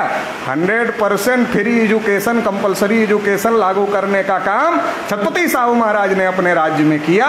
तो इस आंदोलन को आगे बढ़ाना चाहते थे साहू महाराज और उसके लिए लीडर तैयार करना चाहते थे, इसलिए बाबा साहब अम्बेडकर की मदद कर रहे थे। और जब बाबा साहब वापस आए, मानगांव परिषद लगा, तो छत्रपति साहू महाराज ने कहा अपने भाषण में कि आप लोगों को आपका नेता, आपका मसीहा अम्बेडकर के रूप में मिल गया। साहू महाराज ने कहा आप लोगों को आपका नेता, आपका मसीहा अम्बेडकर के रूप में मिल गया है, लेकिन आने वाले समय में ऐसा मेरा अंतर्मन कहता है कि अम्बेडकर पूरे देश के नेता होंगे। साहू महाराज क्या कह रहे हैं? साहू महाराज कह रहे हैं अम्बेडकर पूरे देश के नेता होंगे। और आज का ओबीसी क्या कह रहा है? अम्बेडकर शेड्यूल कास्ट के नेता। साहू महाराज क्या कह रहे हैं? अम्बेडकर पूरे देश के नेता होंगे। आज का ओबीसी क्या कह रहा है? अम्बेडकर शेड्यूल का। क्यों कह रहा है? वो जानता ही नहीं साहू महाराज कौन थे। तो उन्होंने क्या कहा ये कहाँ से जानेगा? पहले तो वो जाने कि साहू महाराज कौन थे। जब वो साहू महाराज को नहीं जानता, ज्योतिबा फुले को नहीं जानता, तो उन्होंने क्या कहा ये कैसे जानेगा? बाबा साहब अम्बेडकर ने ज्योतिबा फुले को अपना गुरु माना। कितने ओबीसी के लोगों को पता है कि बाबा साहब अम्बेडकर ने ज्योतिबा फुले को अपना गुरु माना? बाबा साहब इतनी डिग्री लेकर आए थे, ज्योतिबा फुले 7वीं पास, लेकिन बाबा साहब अम्बेडकर ने ज्योतिबा फुले को अपना गुरु माना कि ज्योतिबा फुले ने जो लड़ाई शुरू किया उसी रास्ते पर, उन्हीं के रास्ते पर हम लोग आगे बढ़ रहे हैं, इसलिए वो हमारे गुरु हैं। ज्योतिबा फुले को बाबा साहब ने अपना गुरु मानने का काम किया। तो ये बड़ा काम छत्रपति साहू महाराज ने जो किया वो बहुत बड़ा काम ये किया, बाबा साहब अम्बेडकर जैसा लीडरशिप तैयार करने का काम किया। क्योंकि उस समय ब्राह्मण लोग ब्राह्मणों में लीडरशिप तैयार कर रहे हैं, ब्राह्मण लोग ब्राह्मणों की लड़ाई लड़ रहे थे, साहू महाराज बहुजनों की लड़ाई लड़ रहे थे, ब्राह्मणों के नेता तिलक थे वो ब्राह्मणों की लड़ाई लड़ रहे थे, बहुजनों के नेता साहू महाराज थे तो बहुजनों की लड़ाई लड़ रहे थे। इसलिए साहू महाराज और तिलक की कभी आपस में बनती नहीं थी। तिलक के बारे में पढ़ाया जाता है, साहू महाराज के बारे में सिलेबस में पढ़ाया नहीं जाता है। 36 का आंकड़ा था दोनों। 36 का आंकड़ा जानते हैं? जब हिंदी में 3 और 6 लिखा जाता था, एक का मुंह इधर रहता, एक का मुंह इधर रहता, तो इसलिए कहा जाता है, मतलब जब दो लोगों की बिल्कुल भी ना बने तो वो 36 का आंकड़ा होता है, तो कहा जाता 36 का आंकड़ा। तो इसलिए जब तिलक गए थे साहू महाराज के पास में और कहा आज़ादी की लड़ाई में शामिल हो जाए, साहू महाराज ने उनको कहा तिलक को कि तुम ब्राह्मण लोग हमारे जैसे राजा के साथ बुरा बर्ताव करते हो, कल तो तुम्हारा राज आएगा, अंग्रेज जाएंगे तुम्हारा राज आएगा, तुम हमारी प्रजा के साथ क्या करो। ज्योतिबा फुले ने यही कहा था रनाडे को कि तुम ब्राह्मण लोग अगर बकरी भी चराते हो तो ऊंट पर पहले बैठते हो, फिर बकरियां हाँकने का काम करते हो तुम लोग, कल अंग्रेज चले जाएंगे तुम्हारा राज आएगा। तुम हम जैसे कुनबी किसानों के साथ में बराबरी का व्यवहार करोगे, मेरा यकीन, मेरा विश्वास नहीं है, मैं नहीं आता तुम्हारी लड़ाई में। ज्योतिबा फुले ने मना कर दिया। बाबा साहब अम्बेडकर ने भी पूछा था ये देश की आज़ादी है या देश के लोगों की आज़ादी है, तो ये लाइन एक थी, फुले साहू अम्बेडकर की लाइन एक थी और तिलक नेहरू गांधी की लाइन एक थी, वो ब्राह्मणों को मजबूत करने की लड़ाई लड़ रहे थे, ये बहुजनों की लड़ाई लड़ रहे थे। गलती यहाँ हो गई, जो आज ओबीसी को रोना पड़ रहा है, वो 6 मई 1922 को छत्रपति साहू महाराज चले गए। इसकी वजह से आज ओबीसी को रोना पड़ा, नहीं तो रोने की जरूरत नहीं पड़ती। लीडरशिप की जरूरत होती है, बगैर लीडरशिप के कुछ नहीं होता है। साहू महाराज लीडरशिप थे तो लोग उनके साथ खड़े थे, लीडरशिप चली गई तो लोग बिखर गए। साहू महाराज ने अंग्रेजों को लेटर लिखा था कि हम और अंबेडकर मिलकर पार्टी बनाना चाहते हैं, मगर ये बात भारत के ब्राह्मणों को पता नहीं चलनी चाहिए, क्योंकि साहू महाराज सतर्क थे, ब्राह्मण को पता चलेगा वो षड्यंत्र करे। मगर ब्राह्मणों को पता कैसे नहीं चलती? ब्राह्मण भी तो अपने लिंक अंग्रेजों से रखते थे। नेहरू तो अंग्रेजों के अच्छे दोस्त माने जाते, और ब्राह्मणों ने उस समय किताब लिखा था, तिलक ने किताब लिखा, Arctic home in the Vedas, मतलब हम विदेशी हैं। बाद में नेहरू ने किताब लिखा, डिस्कवरी ऑफ इंडिया। क्यों लिख रहे थे? अंग्रेजों को बता रहे थे तुम ही विदेशी थोड़े हो, हम भी विदेशी हैं, मिलजुल कर राज करते हैं, क्यों इन लोगों के चक्कर में पड़े हो, मिलजुल कर राज करते हैं। तो ब्राह्मणों को यह बात पता चल गई, तो ब्राह्मणों ने क्या किया? छत्रपति साहू महाराज की 6 मई 1922 को हत्या हो गई। अंग्रेजों ने जो जांच किया और रिपोर्ट दिया, कहा स्वाभाविक मौत नहीं है, हत्या हो गई साहू महाराज की। और उस हत्या का खामियाजा हम लोग आज तक भुगत रहे हैं और पूरा देश भुगत रहा। अगर 10 साल छत्रपति साहू महाराज और जीवित होते तो 1922 से बाद 1932 में गोलमेज सम्मेलन हुआ। उस गोलमेज सम्मेलन में बाबा साहब के साथ साथ छत्रपति साहू महाराज भी या तो खुद गोलमेज सम्मेलन में होते या किसी को अपने प्रतिनिधि के तौर पर भेजने का काम गोलमेज सम्मेलन में करते। तो जो ओबीसी का मुद्दा गोलमेज सम्मेलन में गांधी जी ने और कांग्रेस ने नहीं उठने दिया, वो मुद्दा गोलमेज सम्मेलन में ओबीसी का भी उठता। और अगर ओबीसी का मुद्दा भी गोलमेज सम्मेलन में उठता, गांधी को ओबीसी का समर्थन ही नहीं होता। गांधी को तो ओबीसी का समर्थन इसलिए मिल गया क्योंकि ओबीसी का कोई लीडरशिप नहीं था। लीडर विहीन ओबीसी का समर्थन गांधी जी को मिल गया, इसलिए गांधी जी मजबूत हो गए और उस मजबूती की वजह से पूना पैक्ट करने में गांधी जी कामयाब हो गए। और इसलिए शेड्यूल कास्ट के आज जो एमपी एमएलए चुनकर जा रहे हैं वो बोलते नहीं। बाबा साहब ने लिखा है कि ये बोलते ही नहीं, अगर इनको जमहाई ना आए तो ये पार्लियामेंट में मुंह भी ना खोले। तो जमहाई नेचुरल काल है, इसलिए मुंह इनको खोलना पड़ता है, नहीं तो मुंह ना खोले। ये जो पूना पैक्ट हुआ ये होता ही नहीं अगर साहू महाराज। सेपरेट इलेक्टोरेट केवल शेड्यूल कास्ट को नहीं ओबीसी को भी मिलता, साहू महाराज मुद्दा उठाते। क्यों उठाते? क्योंकि साहू महाराज जब जीवित थे उन्होंने अंग्रेजों को सेपरेट इलेक्टोरेट लागू करने के लिए लेटर लिखा था कि सेपरेट इलेक्टोरेट लागू करो, इससे काम नहीं चलेगा।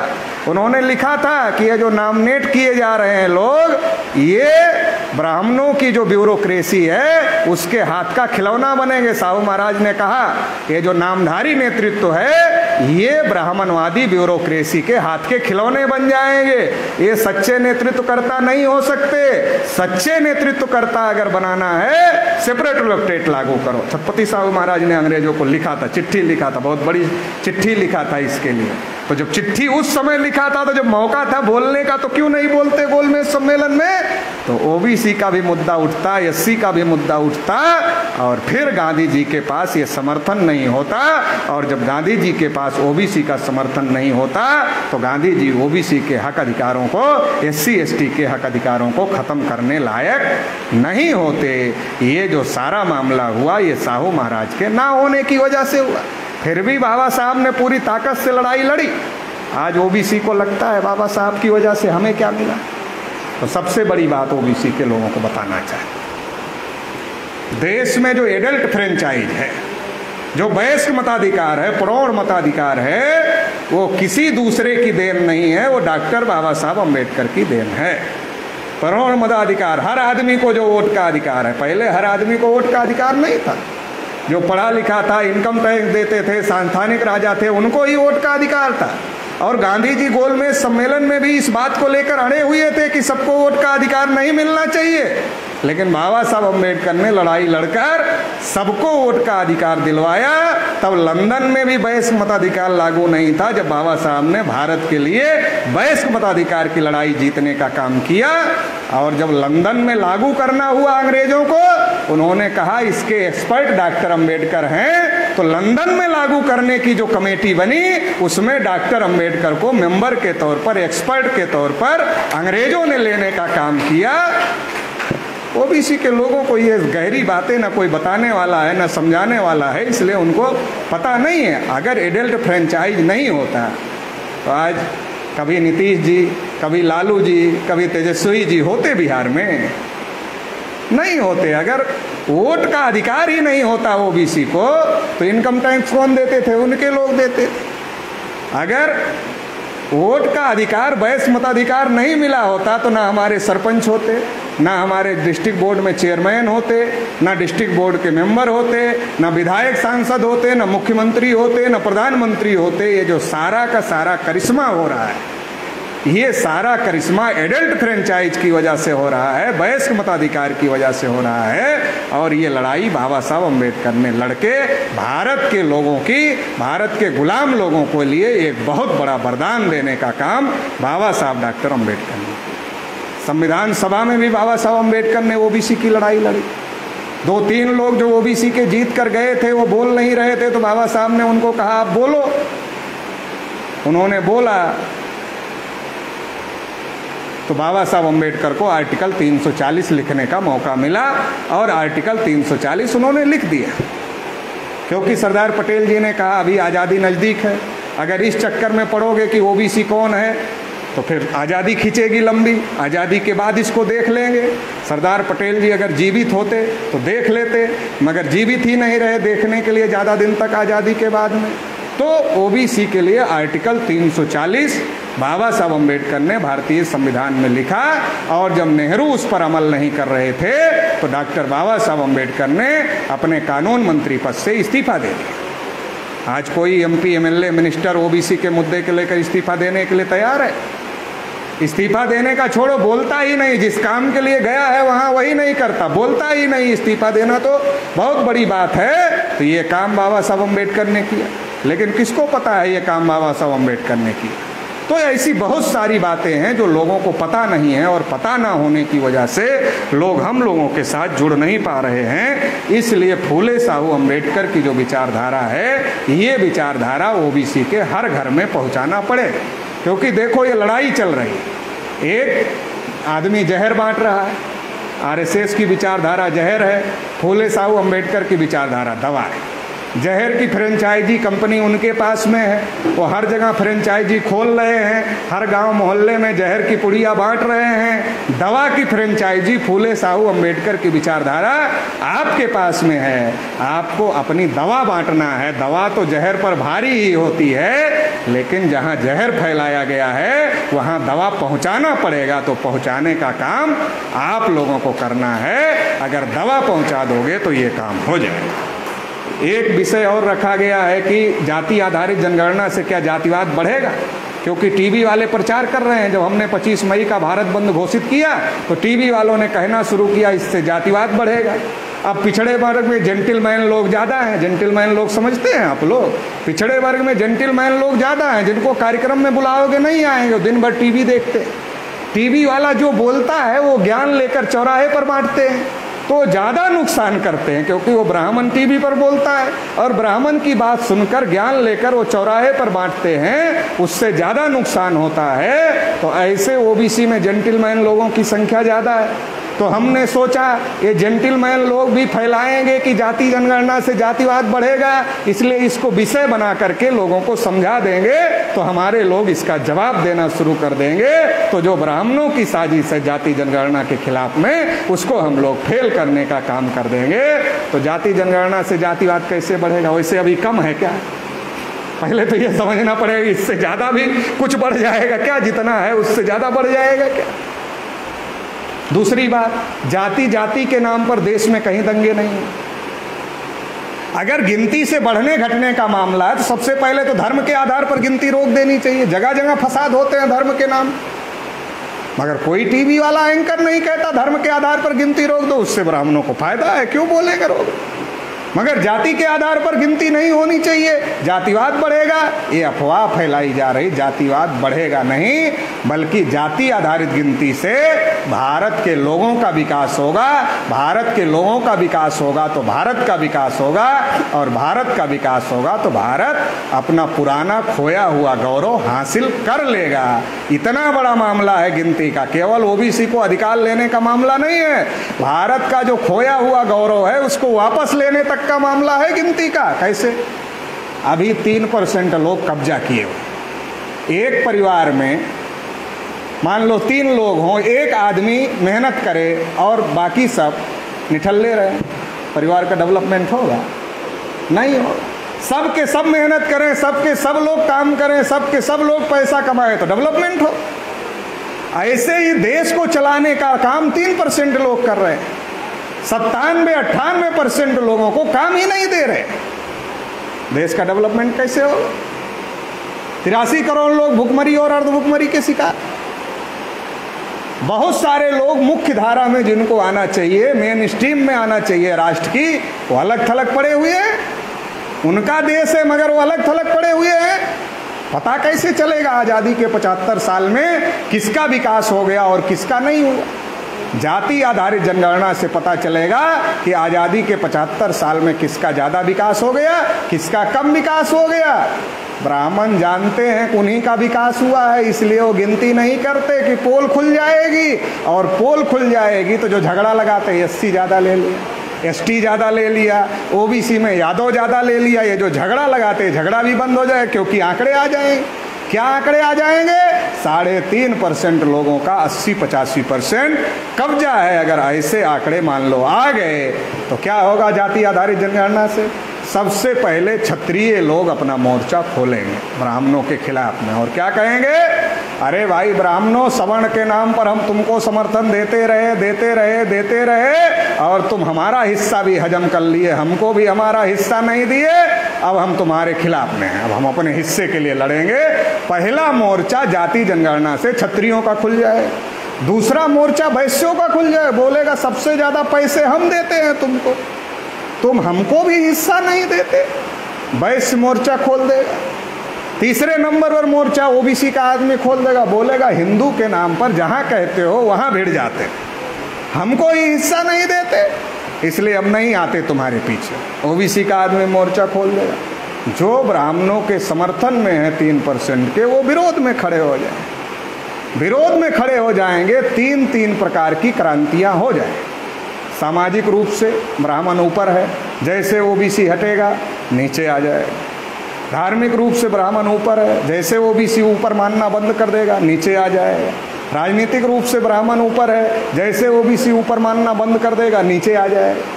ये जाति आधारित जनगणना से ऊपर से नीचे आ जाएंगे, ये उनको डर लगता है। जातिवाद बढ़ेगा ये मामला नहीं है, ये डर लगता है जितने ऊपर है उतने नीचे जाएंगे। इस डर की वजह से वो जाति जनगणना नहीं कर रहे हैं, और हम क्या हो जाएंगे? हम जाति जनगणना से देश के हुक्मरान हो जाएंगे, देश के शासक हो जाएंगे। वो जाति जनगणना से नीचे आ जाएंगे और उनकी जगह हम पहुंच जाएंगे। ये उनको समझ में आती, हमारे लोग का आती। हमारे लोग बहुत समझाते समझाते अभी आरक्षण तक समझ में आया है, उसके आगे समझ में नहीं आता। तो उनको पूरा समझ में आता है, इसलिए वो विरोध करते हैं। केवल आरक्षण का मामला नहीं है। नरेंद्र मोदी देश के प्रधानमंत्री, वो जानवरों की गिनती कर रहे हैं मगर ओबीसी की गिनती नहीं कर रहे। क्यों नहीं कर रहे? ओबीसी के आदमी हैं, मूर्ख से मूर्ख के आदमी के हाथ में कुल्हाड़ी दे दो और कहो मार लो, अपने पैर पर मारेगा? बोलेगा मूर्ख जरूर हैं, इतने मूर्ख थोड़े ही एक अपना पैर अपने हाथ से काट ले। तो नरेंद्र मोदी जी तो मूर्ख हैं नहीं, देश के प्रधानमंत्री हैं। अब देश के प्रधानमंत्री को आप मूर्ख कैसे कह सकते हो? कह सकते हो, देश के प्रधानमंत्री को मूर्ख नहीं कहा जा सकता। तो नरेंद्र मोदी जी देश के प्रधानमंत्री हैं तो मूर्ख तो कहा नहीं जा सकता, मूर्ख हैं भी नहीं। फिर गिनती क्यों नहीं हो रही? कोई मजबूरी होगी, क्यों नहीं हो? मजबूरी क्या है? नरेंद्र मोदी को प्रधानमंत्री बनाने का काम आरएसएस के लोग, आरएसएस के लोग गिनती नहीं होना चाहिए, क्योंकि आरएसएस ब्राह्मणों का संगठन है। उनको पता है गिनती होने से क्या होगा और गिनती नहीं होने से क्या हो रहा है, उनको पता है। किसी भी स्थिति में वो गिनती नहीं होने देना चाहते। तो सरकार जब बनाया आरएसएस के लोगों ने, तो चलाएंगे भी तो आरएसएस के लोग। तो नरेंद्र मोदी का तो मुखौटा लगाया कि ओबीसी के लोग देखे हमारा आदमी है, वोट दे दो, और पीछे से काम आरएसएस के लोग कर। जब ये मुद्दा हम लोगों ने उठाया तो मोहन भागवत ने बयान दिया कि हम सरकार के डे टू डे के काम में कोई हस्तक्षेप नहीं करते, डे टू डे के काम में हस्तक्षेप नहीं करते। ये बयान इस बात का सबूत है कि कभी कभी हस्तक्षेप करते हैं, और वो कभी कभी कब करते हैं, जब ओबीसी का मामला आए, एससी एसटी का मामला आए, माइनॉरिटी का मामला आए, तो ही हस्तक्षेप करते हैं। रोज रोज हस्तक्षेप नहीं करते हैं। तो इससे भी ये बात साबित हो गई, मोहन भागवत ने खुद ही एक्सेप्ट कर लिया कि हम नीतिगत मामलों में सरकार में दखलंदाजी करने का काम कर रहे हैं। तो इसलिए नरेंद्र मोदी ओबीसी होकर ओबीसी के खिलाफ सारे फैसले ले रहे हैं। 314 ओबीसी के बच्चे यूपीएससी की परीक्षा पास किए थे, उनकी नियुक्ति रोक दिया। आईएएस बन रहे थे, रोक दिया नियुक्ति। स्कॉलरशिप बंद हो गई है, बैकवर्ड क्लास की, शेड्यूल क्लास की, शेड्यूल ट्राइब की, सबकी स्कॉलरशिप बंद हो गई, ना के बराबर आ रहे। बजट में एक नया ओबीसी को नहीं दिया। गिनती के लिए तो सुप्रीम कोर्ट में एफिडेविट लगा दिया, क्योंकि महाराष्ट्र सरकार सुप्रीम कोर्ट गई थी कि या तो गिनती करो अब की जनगणना में, या तो जो 2011 में जो सर्वे किए गए थे उसके आंकड़े दे दो। सरकार ने एफिडेविट दिया सुप्रीम कोर्ट में, ना आंकड़े देंगे ना ही गिनती करें। बिहार में भी जनगणना करने की बात चल रही। बिहार के लोगों को समझने की जरूरत है थोड़ा इस बारे में, नहीं समझेंगे तो धोखा खा जाएंगे। संविधान में जो जनगणना का विषय है, सेंसस एक्ट 1948, तो संविधान में 3 प्रकार के विषय। एक स्टेट का विषय, राज्य क्या क्या काम कर सकता है। एक सेंट्रल का विषय, केंद्र सरकार क्या क्या काम कर सकती है। और एक कॉमन विषय है, दोनों मिलकर क्या क्या काम करें।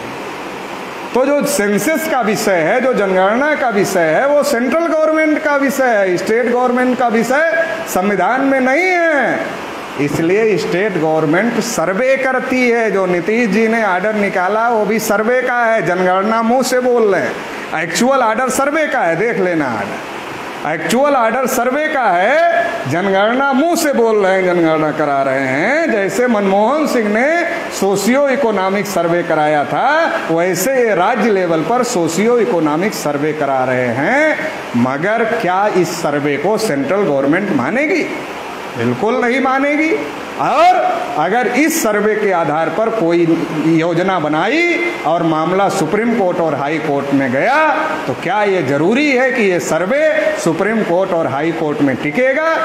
इसकी भी संभावना कम है, क्योंकि वहाँ भी वही लोग बैठे हुए हैं। तो कुल मिलाकर हम ये बात कहना चाहते हैं कि स्टेट गवर्नमेंट के करने ना करने से कोई फर्क पड़ने वाला नहीं है। सबको मिलकर सेंटर पर दबाव बनाना पड़ेगा।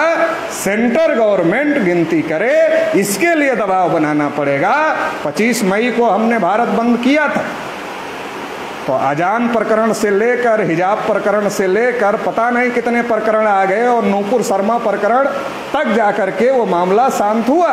तो जब ओबीसी के मुद्दे आते हैं तो हिंदू मुसलमान के मुद्दे शुरू हो जाते हैं, क्योंकि ब्राह्मणों को पता है कि ओबीसी के ऊपर 2 नशा बहुत ज़्यादा है। सबसे बड़ा नशा धर्म का नशा है। तो जब ओबीसी का मुद्दा आए तो धर्म का मुद्दा छेड़ दो, ओबीसी अपना मुद्दा छोड़ देगा, धर्म के मुद्दे में चला जाएगा।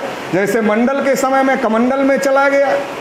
आज विनय कटियार, कल्याण सिंह, उमा भारती, परवीन तोगड़िया को कोई पूछ रहा है टीवी में इनकी कोई खबर आती है? कोई खबर नहीं आती। इस्तेमाल करो और फेंक दो। इनका इस्तेमाल किया और फेंक दिया, अब इनकी टीवी में कोई खबर नहीं आती है। ओबीसी के लोगों को जाना था दिल्ली घेरने के लिए, उनके साथ धोखा हुआ था। 52 को 27 मिला, 27 में क्रिमिनल लगा। मंडल की केवल 1 सिफारिश लागू हुई, बाकी लागू नहीं हुई। टोटल धोखा था। दिल्ली घेरना चाहिए था संसद, ब्राह्मणों ने सोचा संसद घेरेंगे, देना पड़ेगा, बाबरी मस्जिद घेरवा दो। जिनको संसद घेरना था वो बाबरी मस्जिद घेरने चले गए और 6 दिसंबर 1992 को बाबरी मस्जिद गिरा दिया। अब मंदिर बन रहा है, ट्रस्ट में एक भी ओबीसी के आदमी को नहीं रखा, एक भी ओबीसी के आदमी को ट्रस्ट में नहीं रखा। हमने कहा दूसरे ओबीसी वाले अच्छे वाले नहीं होंगे, विनय कटियार तो बढ़िया वाले हैं, कल्याण सिंह बढ़िया वाले थे, उमा भारती बढ़िया वाली हैं, प्रवीण तोगड़िया बढ़िया वाले हैं, रितंबरा बढ़िया वाली हैं, इनको रख लेते, दूसरे को ना रखते। बड़ी लड़ाई इन लोगों ने, मगर एक भी ओबीसी को नहीं रखा, क्योंकि ओबीसी का इस्तेमाल करो और फेंक दो, इस्तेमाल करके फेंक देने का कार्यक्रम वो लोग कर रहे हैं। तो ये धर्म के नाम पर जब हमने गिनती का मामला शुरू किया, कर्नाटक से हिजाब विवाद शुरू किया, मुसलमानों ने प्रतिक्रिया नहीं दिया, ब्राह्मणों ने सोचा मुसलमान प्रतिक्रिया नहीं दे रहे हैं, ओबीसी हिंदू बन नहीं रहा है, मामला बन नहीं रहा है, दूसरा मुद्दा उठाना चाहिए। फिर अजान का मामला उठाया, बजरंग दल वालों को कहा जहां मस्जिद में अजान बजती है उसके सामने हनुमान चालीसा बजाओ, फिर भी मुसलमान नहीं बोले। फिर ब्राह्मणों को लगा अरे यार मुसलमान बोल नहीं रहे हैं, ओबीसी हिंदू बन नहीं रहा है, जब मुसलमान बोलेंगे तभी ओबीसी हिंदू बनेगा। फिर काशी मथुरा का मामला उठाया, फिर मुसलमान चुप रहे। ब्राह्मणों ने सोचा मजा नहीं आ रहा, मुसलमान बोल नहीं रहे, तब तक हिंदू मुसलमान होगा नहीं, जब तक हिंदू मुसलमान होगा नहीं तब तक ये मुद्दा डाइवर्ट होगा नहीं।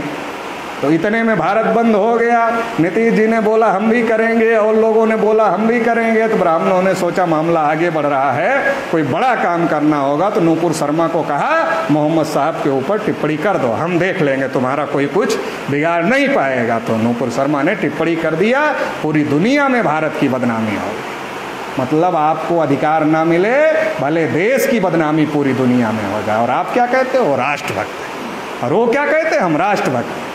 आपको अधिकार ना मिले इसके लिए पूरी दुनिया में भारत की बदनामी करवा दी है। और आपको क्या बताते हैं, हम राष्ट्र के लिए लड़ रहे हैं। जब भाजपा का आदमी प्रचार करने के लिए आता क्या कहते, अरे पाकिस्तान घुस जाएगा अंदर, बीजेपी को वोट नहीं दोगे पाकिस्तान अंदर आ जाएगा। अरे हमने कहा भाई पाकिस्तान से गांव का आदमी लड़ेगा या वहां जो मिलिट्री लगी है वो लड़ेगी? गांव में आके समझा रहे हो, पाकिस्तान से तो वहां जो मिलिट्री लगी है वो मिलिट्री इसीलिए लगी है, जनता ने टैक्स दिया है, उस टैक्स के पैसे से मिलिट्री लगती है, वो इसीलिए लगती है कि देश की रक्षा हो, इसके लिए लगती है। और मोदी की 7-8 साल से सरकार है, पाकिस्तान ने जो जमीन कब्जा किया है जिसको पीओके कहा जाता है, 1 इंच उसकी वापस मोदी जी ले नहीं पाए हैं अभी तक। चाइना अलग से घुस रहा है और बीजेपी वाले नहीं, राष्ट्र को बचाना है, पाकिस्तान घुस जाए। हमारा ओबीसी का आदमी अरे राष्ट्र को बचाना है, जैसे गांधी जी के समय देश आजाद करना है। हमारा अच्छा देश आजाद, कोई बात नहीं, ओबीसी के बात कोई नहीं है, बाद में देखेंगे, पहले देश को आजाद करना। देश के नाम पर एक बार गांधी जी के झांसे में फंस गए, राष्ट्रवाद के नाम, और अभी आरएसएस में फंसे हुए। जो राष्ट्र का नहीं है वो राष्ट्रवाद के नाम पर राष्ट्र के लोगों को फंसा ले रहा। बड़ी अजीब बात है, समझने की बात। जो राष्ट्र का नहीं है, डीएनए के आधार पर जो टाइम्स ऑफ इंडिया में 21 मई 2001 को खबर छपी, उसके मुताबिक ब्राह्मण विदेशी हैं, और जो विदेशी लोग हैं जो राष्ट्र के नहीं हैं वो प्रचार करते हैं हम राष्ट्रवादी हैं, राष्ट्रवादी हैं, राष्ट्रवादी हैं। राष्ट्र प्रचार की जरूरत किसको पड़ती है? जो है उसको प्रचार की क्या जरूरत है? जो है नहीं उसको प्रचार की जरूरत पड़ती है। तो लगातार प्रचार करते हैं और प्रचार के झांसे में हमारे लोग फंस जाते हैं और फंस करके अपने हक अधिकार को बलिदान कर देते हैं, कुर्बानी दे देते हैं। ये हुआ था और ये अभी भी हो रहा है। इसलिए ओबीसी के लोगों को सतर्क रहने की जरूरत है इन बातों से। वो राष्ट्र के नाम पर हमारे लोगों का समर्थन लेते हैं, धर्म के नाम पर हमारे लोगों का समर्थन लेते हैं, मगर काम राष्ट्र के भी खिलाफ कर रहे हैं और हमारे लोगों के खिलाफ में भी करने का काम कर रहे हैं। इसलिए ओबीसी के लोगों को तय करना पड़ेगा कि राष्ट्र हमारा है, हम ही चलाएंगे, दूसरे नहीं चलाएंगे। हमारा राष्ट्र है, हम चलाएंगे, हम दूसरे पर यकीन नहीं करेंगे। हमारा राष्ट्र है, हम ही चलाने का काम करेंगे। ये ओबीसी के लोगों को तय कर, लेकिन चलाने लायक कब बनोगे? जब ब्राह्मणों के जाल से बाहर निकलोगे और अपने हक अधिकार की लड़ाई लड़ना शुरू करोगे, तब ना देश चलाने लायक बनोगे।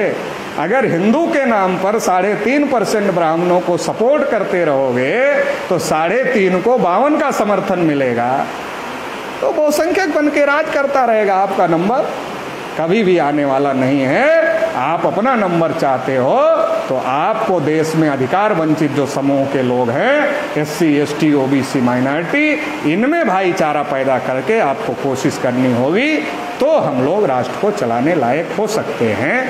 तो एक तो ये धर्म का नशा है, इसका ब्राह्मण उपयोग। दूसरा जाति का नशा है। बीजेपी ने हमारी जाति के आदमी को टिकट दे दिया, क्या कहता है, अरे बिरादरी का है, इज्जत चली जाएगी, वोट दे दो इसको, नहीं तो बिरादरी का। बीजेपी ने क्या क्या सत्यानाश किया वो भूल जाता है। एक बीजेपी का गुलाम आदमी आ गया इलेक्शन में, खुश हो जाता है। इतनी छोटी सोच रखोगे तो सत्यानाश तो होना ही है।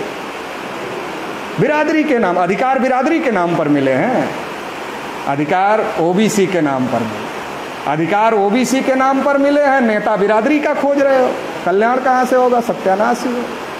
और बिरादरी का नेता बिरादरी में आता क्या कहता है, सारी बिरादरी आगे चली गई, अपनी ही पीछे रह गई, अपनी पीछे रह गई तो आगे ले जाना है। तो आदमी क्या सोचता है, नेताजी आए हैं, अपनी बिरादरी पीछे रह गई है, आगे ले जाना चाहते हैं, नेताजी के पीछे हो जाता है। बिरादरी नेताजी के पीछे और नेताजी अमित शाह के पीछे, बिरादरी नेताजी के पीछे और नेताजी अमित शाह के पीछे, और अमित शाह सारे अधिकार को खत्म कर देते हैं। आप बिरादरी के नाम पर गुलाम आदमी को समर्थन कर देते हो।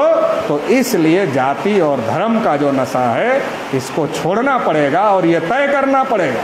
आज किसान अधिकार वंचित है, OBC अधिकार वंचित है, SC, ST अधिकार वंचित है, क्यों है? क्योंकि वो किसान बन के वोट नहीं देता, वो OBC बन के वोट नहीं देता, वो SC, ST बन के वोट नहीं देता, वो या तो धर्म का आदमी बन के वोट देता है या तो जाति का आदमी बन के वोट देता है। इसलिए उसका सत्यानाश हो रहा है। जिस दिन OBC, SC, ST बन के वोट दोगे, जिस दिन किसान बन के वोट दोगे, उस दिन तुम्हारे साथ तुम्हारा कल्याण हो जाएगा। तो ये करने की जरूरत है। जो हमारे हक की लड़ाई लड़ेगा, जो हमारे मुद्दे की लड़ाई लड़ेगा, उसके समर्थन में खड़े होंगे। बिरादरी को नेता नहीं मानेंगे, जो लड़ाई लड़ेगा उसको नेता मानने का काम करेंगे। अगर इस प्रकार से करते हैं तो हमारी लड़ाई मजबूत हो सकती है। नहीं तो मंच से बोलेंगे 52% और बाहर जाएंगे तो बिरादरी हो जाएंगे। मंच से 52% है, OBC का हाल यही है। जब मंच पे खड़ा होता है ना, हम 52%, और जब उधर सड़क पे खड़ा होता है ना, कार्यक्रम खत्म होने के तुरंत बाद यादव हो जाता है, कुर्मी हो जाता है, मौर्य हो जाता है, कुशवाहा हो जाता है, तमाम बिरादरी हो जाता है।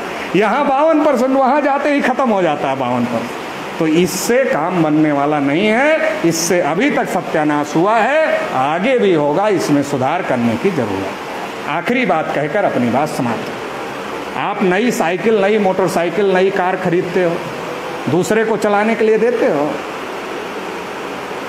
कहते हो खराब कर देगा, इसका थोड़े ही है, खराब कर देगा ये। तो देश क्यों दे दिया दूसरों को चलाने? विधायिका पर कांग्रेस बीजेपी ब्राह्मणों का कब्जा, कार्यपालिका में 80% ब्राह्मणों का कब्जा, न्यायपालिका में ब्राह्मणों का कब्जा, मीडिया में ब्राह्मणों का कब्जा। देश हमारा, चला रहे ब्राह्मण। देश हमारा है और चला रहे ब्राह्मण। साइकिल, मोटरसाइकिल, कार आप दूसरे को चलाने के लिए नहीं देते, देश आपने दूसरे को चलाने के लिए दे दिया। इसलिए देश के टुकड़े टुकड़े हो गए, इसलिए देश बैकवर्ड हो गया। एक समय था जब गौरव था, केवल बिहार का गौरव नहीं था, पूरे देश का गौरव था नालंदा यूनिवर्सिटी। पूरी दुनिया के लोग गर्व करते थे कि वो नालंदा में पढ़ते हैं। आज आप क्या गर्व करते हो? हमारा आदमी कोलंबिया में पढ़ता है, आप ये गर्व करते हो। दुनिया के लोग गर्व करते थे कि वो नालंदा में पढ़ते हैं। गौरव चला गया हमारा। अफगानिस्तान के आगे तक जो भारत था, अखंड भारत, वो गौरव था हमारा, चला गया हमारा गौरव। 33% GDP थी अशोक के समय में भारत की, वो गौरव चला गया हमारा। ये गौरव क्यों चला गया? क्योंकि हमने दूसरों पर विश्वास कर लिया, देश हमारा है। अरे जब साइकिल, मोटरसाइकिल, कार दूसरे को नहीं देते तो देश आपका है, तो आप उसकी कमान संभालोगे तो खोया गौरव फिर से लाया जा सकता है, भारत को फिर से विश्व गुरु बनाया जा सकता है, फिर से सोने की चिड़िया बनाया जा सकता है, और फिर से अखंड भारत भी बनाया जा सकता है। जहाँ जितना था उतना बनाया जा सकता है। अगर अमेरिका का संग हो सकता है, रूस का संग हो सकता है, भारत का संग क्यों नहीं हो सकता? भारत का भी हो सकता है और अखंड भारत पूरा बनाया जा सकता है। ये सारा काम करने के लिए आंदोलन चल रहा है। केवल आरक्षण लेने के लिए आंदोलन नहीं चल रहा। हम जीवन भर आरक्षण लेना भी नहीं चाहते, आरक्षण देने वाला बनना चाहते हैं। केवल लेने वाला बनना नहीं चाहते, देने वाला बनना चाहते हैं। आने वाले समय में ये सारा काम हम लोगों को करना है। इसके लिए जागृति का अभियान, तैयारी करने का अभियान चल रहा है। 28 नवंबर को जाति जनगणना सहित 10 मुद्दों को लेकर फिर से भारत बंद होगा, उसकी तैयारी आपको करना है। एक और बात, कल कानपुर में वामन मेश्राम साहब का कार्यक्रम था। ब्राह्मण अधिकारी और ब्राह्मण संगठनों ने मिलकर के उस कार्यक्रम को रोकने का काम किया। कल से लेकर आज तक उत्तर प्रदेश में आंदोलन चल रहा है। कल पूरे उत्तर प्रदेश में धरना प्रदर्शन था और आज उत्तर प्रदेश बंद था। 1 सितंबर को भारत बंद करेंगे। क्यों करेंगे? ये आर्टिकल 19 के मौलिक अधिकारों पर हमला है। एक तरफ आज़ादी आज़ादी चिल्ला रहे हो, 75 साल हो गए, दूसरी तरफ बोलने भी नहीं देना चाहते। एक तरफ आज़ादी की बात कर रहे हो, 75 साल हो गए, अमृत महोत्सव मना रहे, दूसरी तरफ बोलने नहीं देना चाहते। अरे कुछ गलत बोले आप कार्रवाई करो, मगर बोलने से पहले ही नहीं बोलने देंगे, ये कौन सी आज़ादी है? आज़ादी के 75 साल में बोलने नहीं देंगे, उसके पहले ही रोक दें। अरे हम बोल रहे हैं, हम गलत बोले, तुम निकालो संविधान के तहत क्या गलत बोले, कार्रवाई करो। पता है तुमको गलत तो बोलते नहीं है, वामन मेश्राम जी सबूतों के साथ ही बोलते हैं। इसलिए तुम बोलने नहीं देना चाहते, तो अब इसे बर्दाश्त नहीं किया जाएगा किसी भी स्थिति में। ये अब व्यक्ति की आज़ादी पर हमला है और अब व्यक्ति की आज़ादी के बगैर लोकतंत्र नहीं हो सकता। और संविधान में अब व्यक्ति की आज़ादी आर्टिकल 19 में मौलिक अधिकार है, तो ये संविधान पर हमला है, लोकतंत्र पर हमला है, इसलिए इसे बर्दाश्त नहीं किया जाएगा। 1 सितंबर को भारत बंद होगा। जितने पुलिस अधिकारियों ने ये गलत काम किया है उनको निलंबित किया जाए, उनके खिलाफ SC/ST एट्रोसिटी एक्ट के तहत कार्यवाही किया जाए, और जिन ब्राह्मण संगठनों ने इसको रोकने का काम किया है उनके ऊपर भी कार्यवाही किया जाए। नहीं होगा तो 1 सितंबर को पूरी ताकत के साथ भारत बंद होगा। राष्ट्रीय पिछड़ा वर्ग मोर्चा भी पूरे देश भर में, पूरे उत्तर प्रदेश में ताकत के साथ शामिल है और पूरे देश भर में 1 सितंबर के भारत बंद में पूरी ताकत के साथ शामिल रहेगा। इसलिए आप लोगों को भी कहना चाहते हैं, क्योंकि पूरे बिहार के लोग यहाँ आए हैं, तो एक बार में ही आप लोगों को, सारे लोगों को बता देना चाहते हैं कि अभी से जाकर 1 सितंबर के भारत बंद की तैयारी करना है। क्योंकि आज वामन मेश्राम को रोका है, कल विकास पटेल को रोकेंगे, परसों किसी और को रोकेंगे, नरसों किसी और को रोकेंगे, तो इसे बर्दाश्त नहीं किया जाएगा। बीमारी बढ़े उसके पहले ही इलाज कर देना ज़्यादा जरूरी होता है। इसलिए 1 सितंबर को बड़ा भारत बंद करेंगे, संविधान के दायरे में रह करके बड़ा भारत बंद और ऐतिहासिक भारत बंद करेंगे। आप लोग इस लड़ाई में साथ सहयोग देंगे, ऐसी आशा और उम्मीद के साथ आप लोगों ने मुझे सुना, इसके लिए आभार, धन्यवाद। जय मुर्गा। बहुत बहुत धन्यवाद। जो अभी आप लोगों ने सारे विषयों पर माननीय चौधरी विकास पटेल, राष्ट्रीय अध्यक्ष राष्ट्रीय पिछड़ा वर्ग मोर्चा का सुना, और साहब ने आह्वान भी किया यहाँ ओबीसी को कि 1 सितंबर जो 22 को भारत बंद होने जा रहा है, इसको पूरी शक्ति के साथ हम बिहार के सभी संगठन के साथ ही ऐतिहासिक भारत बंद करेंगे। मैं प्रभारी महोदय, बोलिए थोड़ा। और इस आंदोलन को चलाने के लिए, राष्ट्रव्यापी जन आंदोलन चलाने के लिए जो व्यक्तिगत रूप से जो साथी पे बैक टू द सोसाइटी जन आंदोलन निर्माण निधि देना चाहते हैं, वो डैश पर आए वो और नाम दर्ज करवाएं। गोरख जी थोड़ा ये, हम थोड़ा साहब को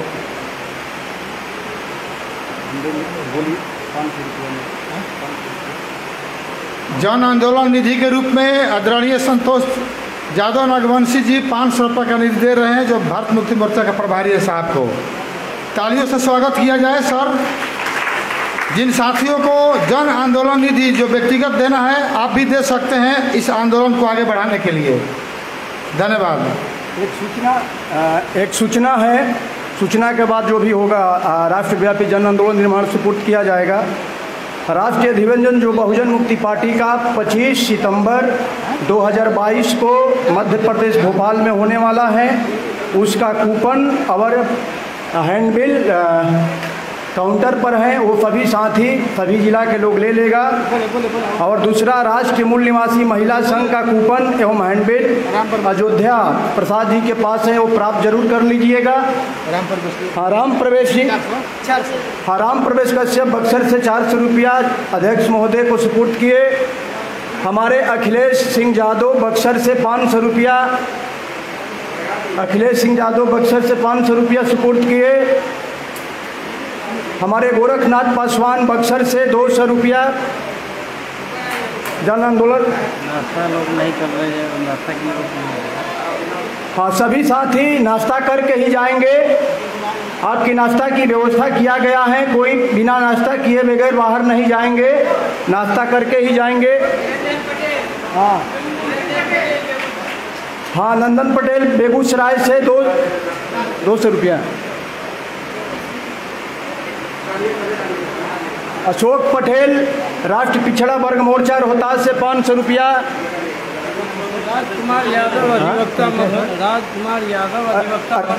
राजकुमार यादव अधिवक्ता मधुबनी 500 रुपया अध्यक्ष महोदय को सुपुर्द कर रहे हैं। हाँ, क्या कितना है, कितना है, क्या नाम है? सत्येंद्र शर्मा 100 रुपया अध्यक्ष महोदय को सुपुर्द कर रहे हैं।